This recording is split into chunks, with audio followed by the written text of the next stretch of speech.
I was screaming through the 9th hour of labor when a nurse leaned close to my ear and asked if I wanted her to try my parents' number one more time, and I remember gripping the bedrail so hard my knuckles went white as I told her, "Just leave it. They already told me they can't make it. They have somewhere else to be." That somewhere else was a dog's birthday party. My sister Priscilla had thrown an entire celebration, catered, decorated, complete with a custom cake shaped like a bone, for her 3-year-old golden retriever named Baron. And my parents, Roland and Bettina Ferreira, had climbed into their car that morning and driven 2 hours to attend it while I lay in a hospital bed in active labor with their first grandchild.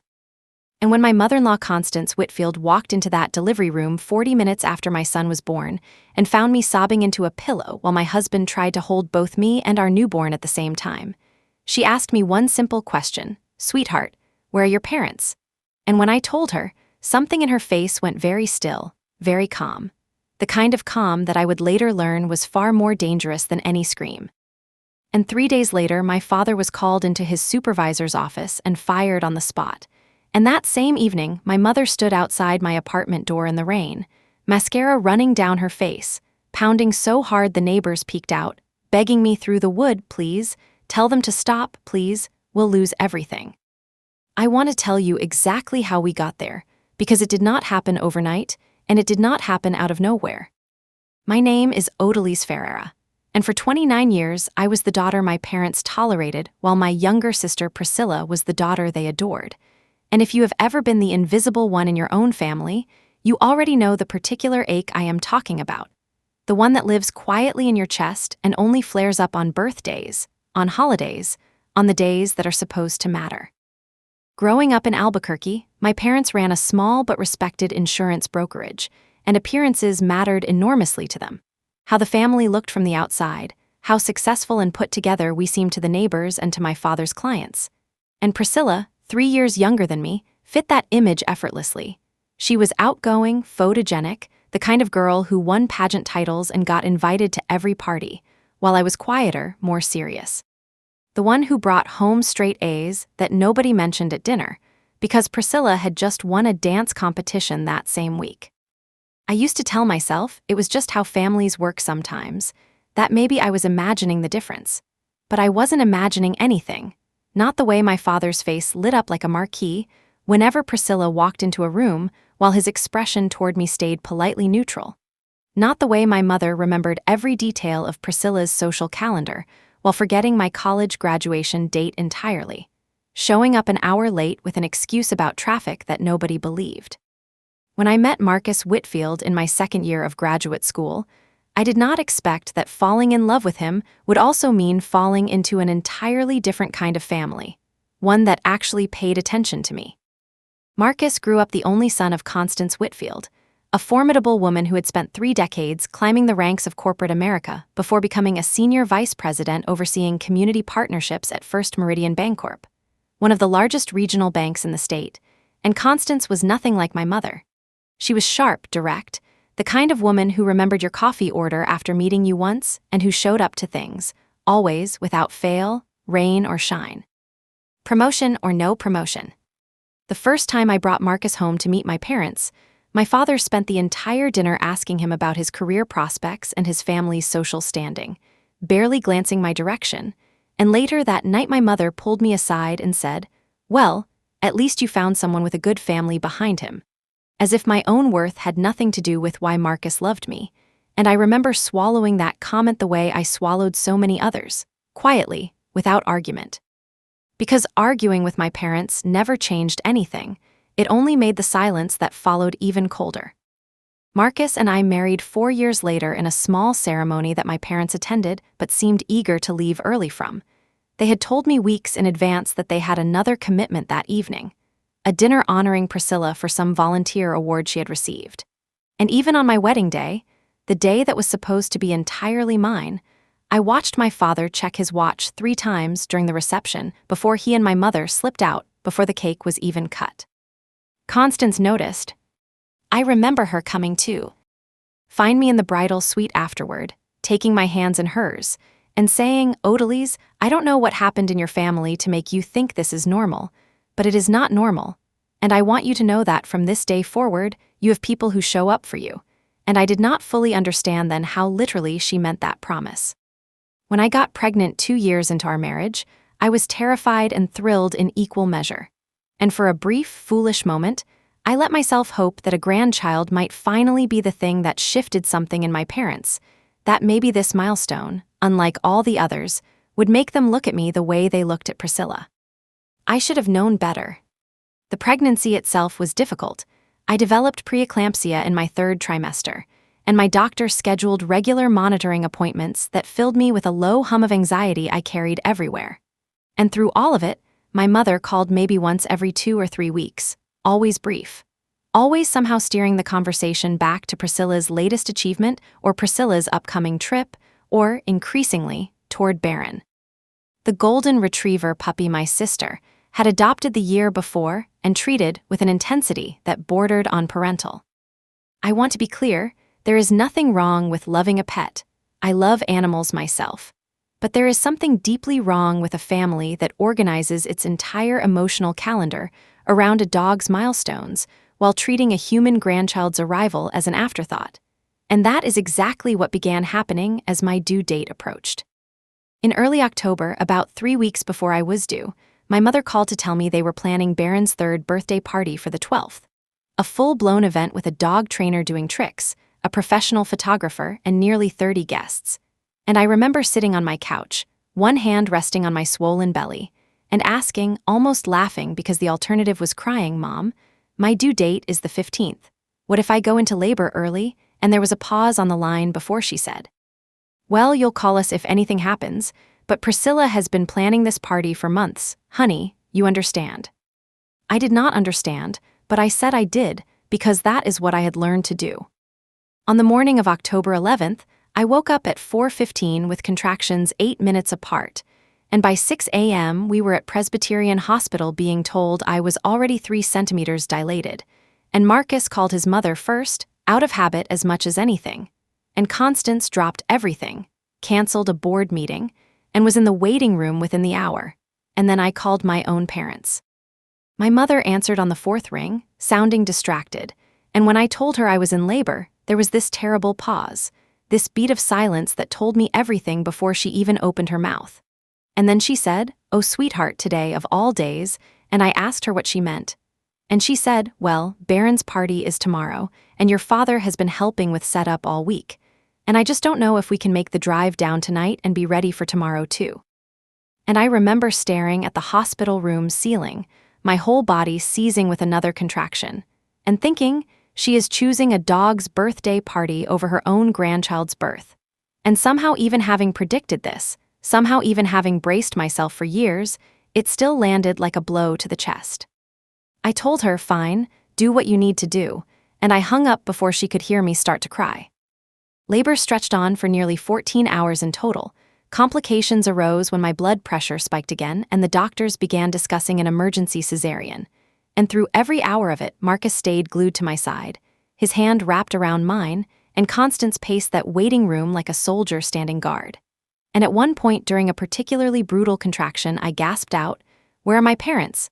Somebody call them again." And Marcus tried twice and got voicemail both times. Because as I would later learn, they had turned their phones on silent. They did not want anything at all, to interrupt the final preparations for Baron's party. My son, Theodore Marcus Whitfield, was born at 9:14 that night, 7 pounds 4 ounces, and the moment they placed him on my chest, I felt something crack open in me. A love so immediate and overwhelming that it briefly drowned out everything else, and for maybe 20 minutes, I forgot entirely about my parents, about the silence, about any of it, because all that existed in the world was this small, warm, impossibly perfect person breathing against my skin. But grief has a way of finding the cracks in even our happiest moments, and once the nurses took Theodore to be weighed and cleaned and checked, once Marcus stepped out to update our small waiting room of well-wish, I was left alone in that hospital bed for the first time all day, and the reality of what had just happened, and what had not happened, settled over me like a wet blanket. I picked up my phone and saw one text from my mother, sent at 8:52 that evening, 22 minutes before my son was born, and it read, "Hope everything is going smoothly. Baron looks so cute in his little party hat. We're just finishing up decorations. Talk soon. I stared at that message for a long time. Then I started to cry, not the exhausted, relieved tears of new motherhood, but something rawer, older, a grief that had been accumulating for 29 years and had finally found the crack it needed to pour through. And that is exactly the moment Constance walked back into the room, having stepped out to give Marcus and me privacy, carrying a small gift bag she had brought for Theodore, and she stopped in the doorway when she saw my face. She did not say anything performative, she did not gasp or fuss, she simply walked over, set the bag down, sat on the edge of my bed, and took my hand and asked quietly, "What happened, sweetheart?" And I told her. I told her about the dog's birthday party, about the text message, about the years and years before it, the wedding they left early, the graduation they showed up late to, the decades of feeling like the background character in my own family's story while Priscilla stood center stage. And I don't know why I told her all of it right then. Maybe it was the hormones. Maybe it was 14 hours of labor breaking down every wall I had left, but I told her everything. And Constance listened without interrupting once, her jaw tightening almost imperceptibly with every new detail. When I finished, she was quiet for a long moment, and then she said something I will never forget. She said, "Odalise, you have spent your whole life being told that your feelings are an inconvenience, and I am telling you right now, in this room, that they are not. You just brought a beautiful boy into this world, and the people who were supposed to be here for that do not deserve one more ounce of your grief tonight. Let me handle it." I assumed she meant she would simply be extra supportive going forward, maybe help me set boundaries, maybe just be there in the ways my own parents weren't. And in a sense, that is exactly what she meant, but I had no idea what handling it would actually come to involve. Constance stayed another hour, held Theodore, cried a little herself. The first time I had ever seen her show that kind of open emotion, and then she left for the night, kissing my forehead and telling me to rest. What I did not know, what I would only piece together over the following days, was that Constance Whitfield did not simply go home and sleep after leaving that hospital room.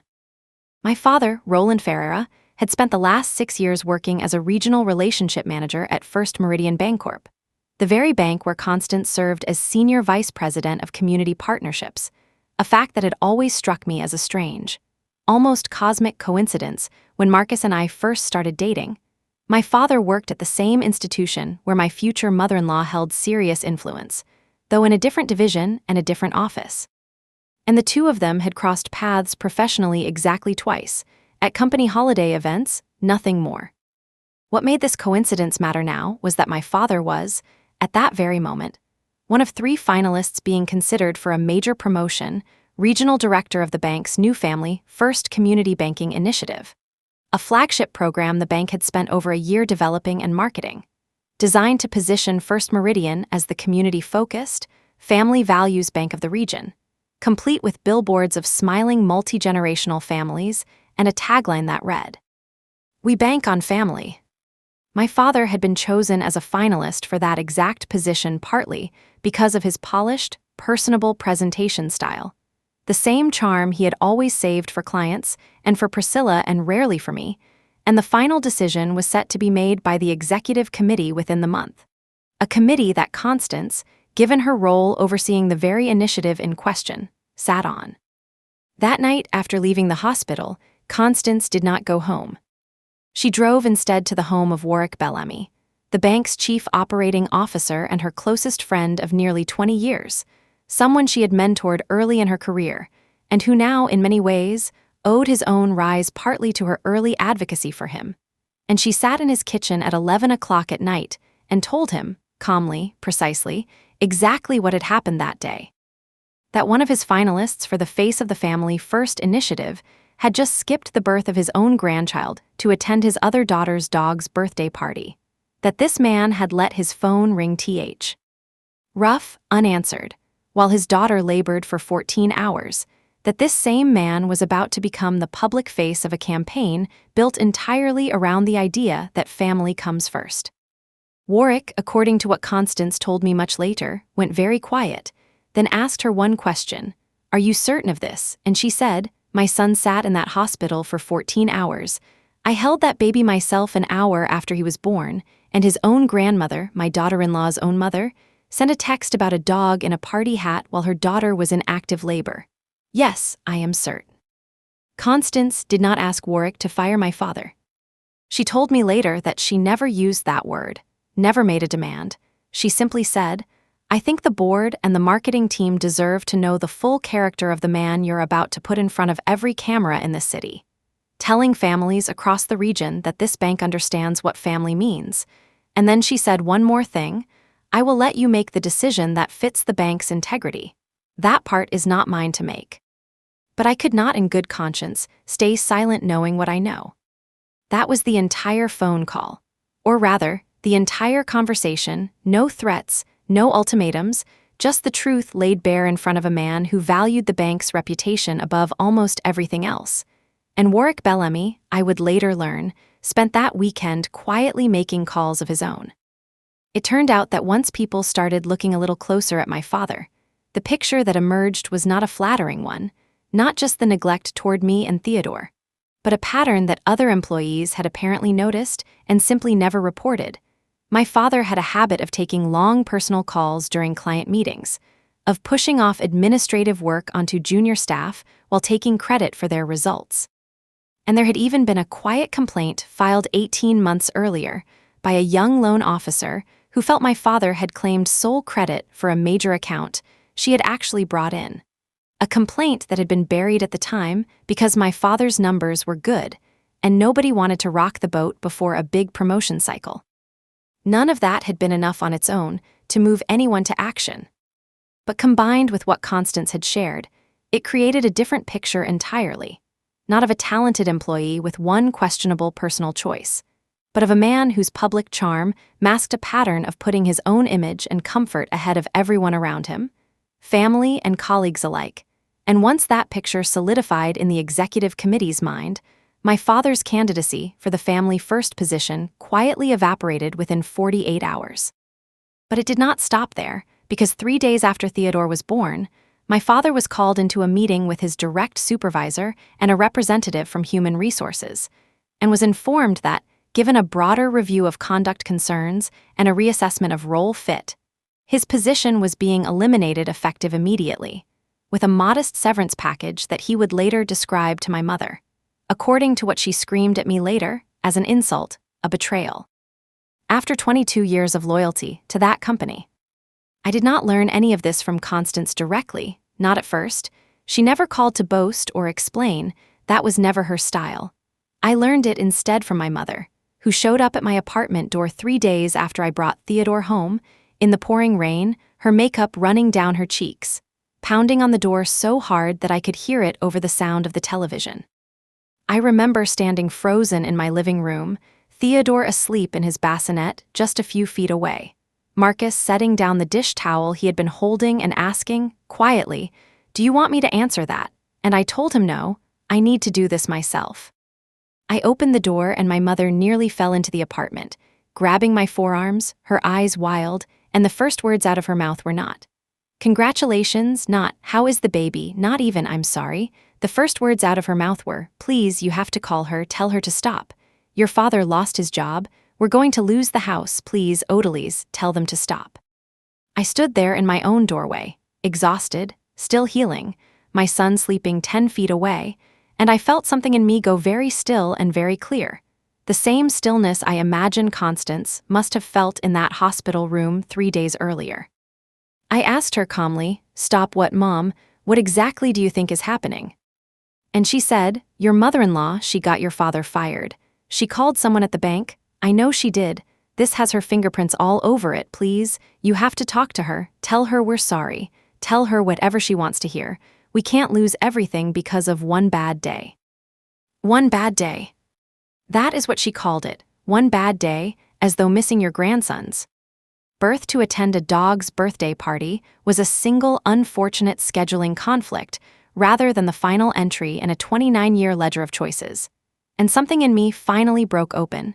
Not into tears this time, but into words I had swallowed for nearly 3 decades.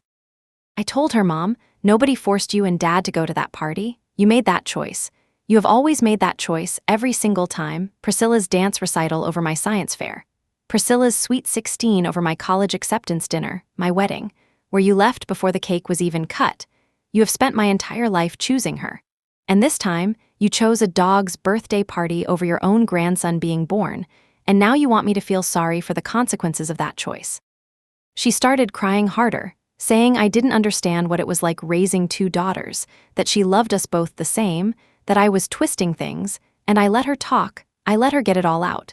And when she finally stopped, I said the thing I had wanted to say for years and never had the courage to.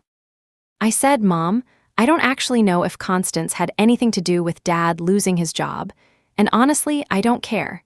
If the bank looked at his conduct and decided he wasn't fit to represent a family values campaign after abandoning his own family, that is not my mother-in-law's fault. That is not my fault. That is the direct result of choices Dad made. Choices you both have been making for years. And I am done being the one who absorbs the fallout of those choices so that you two can keep feeling comfortable. She stood there in my doorway, soaked, mascara pooling under her eyes, and she said, So you're just going to let us lose everything? And I told her, Mom, I am not letting anything happen. I am simply not going to beg anyone on your behalf. You are adults. You will figure this out the way adults do. And then, because Theodore had begun stirring in his bassinet, I told her I needed to go, and I closed the door. I stood with my back against it for a long time after, listening to her footsteps eventually retreat down the hallway, and Marcus came and wrapped his arms around me from behind, and I remember him saying, You did not do anything wrong, and me answering, I know, and for the first time in a very long time, actually believing it. Over the following weeks, the full story trickled out in pieces, mostly through Priscilla, who called me twice not to check on Theodore, not even once to ask how I was recovering, but both times to demand that I fix things with Constance, to get my mother-in-law to make a phone call and get Dad's job back. And when I asked Priscilla, almost gently, whether it had ever occurred to her that missing your nephew's birth for your dog's birthday party might not have been the right choice, she actually laughed, a short, disbelieving laugh, and said, Oh my God, are you seriously bringing that up right now? This is not about that. But it was entirely about that. And the fact that she genuinely could not see it told me everything I needed to know about how deep this pattern ran in my family. Deep enough that even watching the consequences unfold in real time, none of them could locate the actual cause. My father, for his part, never called me at all, not once, not to apologize, not even to argue. His silence was, in a strange way, the most honest thing he had ever given me, because it confirmed what I had always suspected, that in his eyes, I had simply never mattered enough to fight for. Not even now, not even when fighting might have meant reaching out to try to repair things. Constance and I finally talked about it directly about 2 weeks after Theodore was born. She came over for a visit, held her grandson, and once he had fallen asleep in her arms, she looked at me and said, I need to tell you what I did, because I don't want you hearing a distorted version from your mother and thinking I acted out of malice. She told me everything, the conversation with Warwick Bellamy, the fact that she had never once asked for my father to be fired, only that she could not in good conscience stay silent while a man who had abandoned his own daughter during childbirth was about to become the smiling face of a campaign about family values. And she told me that whatever came after that conversation had been the bank's decision entirely, based on their own review. And she said, I want you to understand something, Odalise. I did not do this to punish your parents. I did it because you deserve to have someone tell the truth on your behalf for once in your life, since it seemed no one else ever had.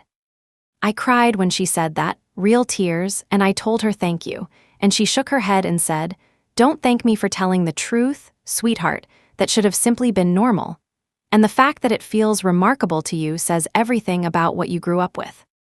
In the months that followed, my relationship my parents did not repair itself. If anything, it fractured further. My father found work eventually at a smaller regional credit union, at a noticeably lower salary. And my mother, instead of ever apologizing, spent the better part of a year telling extended family members a version of events in which Constance had orchestrated some kind of vendetta against my father out of jealousy, or elitism, or spite. A story that conveniently left out the part where they had chosen a dog's birthday party over their grandson's birth. I stopped correcting the narrative after a while. I realized I did not need my extended family to understand what had happened. I only needed to understand it myself, and I did. Priscilla and I barely speak now.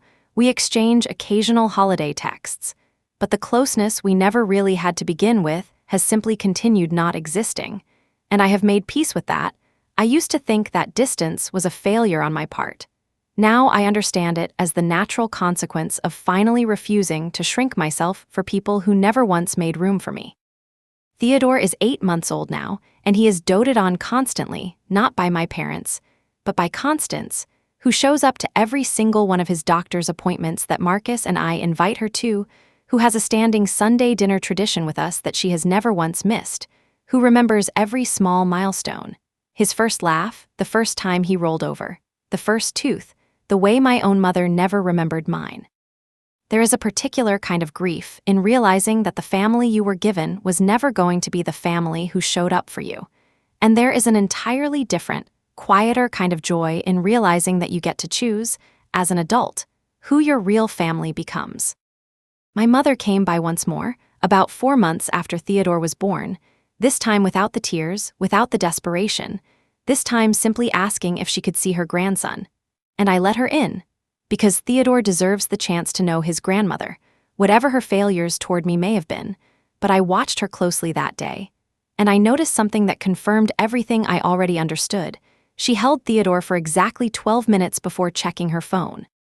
And when I asked what was wrong, she said, "Oh, nothing, I just want to make sure I'm home in time. Priscilla is taking Baron to a new groomer today and wants me there for moral support." I did not say anything. I simply took my son back into my own arms and walked her to the door. Some patterns, I have learned, do not change just because the consequences finally caught up with someone. My father lost a promotion and eventually a job because he chose a dog's birthday party over his grandson's birth. And even after all of that, even after watching what that choice cost him, my mother still could not sit with her own grandson for more than 12 minutes without her attention drifting back toward the daughter and the dog that had always come first. I used to think that if I just worked hard enough, achieved enough, proved myself enough, I would eventually earn the kind of attention and love that Priscilla received without ever having to ask for it. And it took becoming a mother myself, watching my mother-in-law fight for me with more ferocity in one phone call than my own parents had shown me in 29 years, to finally understand that love you have to audition for endlessly is not actually love at all. It is a performance you keep paying for and never get to keep. Constance never apologizes for that phone call, and I have stopped expecting her to, because there is nothing to apologize for. She told the truth to someone who deserved to hear it, and the consequences that followed were not hers to control. They belonged entirely to the choices my father made long before that phone call was ever placed. These days, when people ask me about my family, I have learned to answer carefully. Because family, I have come to understand, is not always the people who share your blood.